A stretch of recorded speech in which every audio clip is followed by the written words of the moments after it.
Ito po. Guys, ito po yung ginagawang walis ni ate. Ito po ay nakukuha pa sa bundok. Yun daw po ay kinakawit nila. Kinakawit po nila yan. Yan po ang hanap buhay ng ate ko rito. Marami pong na-order nito sa kanya. Kayo po yung order na. Yan po guys. Ayan po si ate. Kami ay nag kagabi.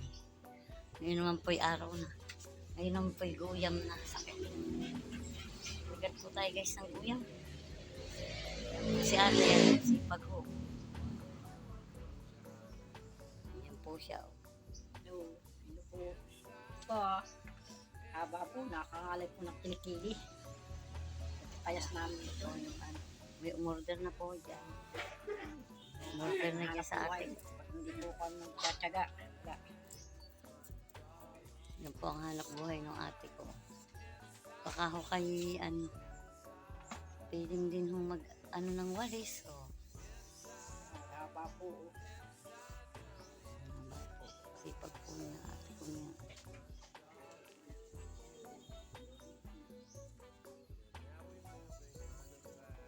Ilang order niya ni Ate Rosa? Ate ano? 15 daw ay.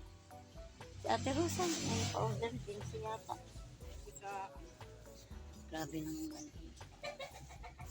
Guys,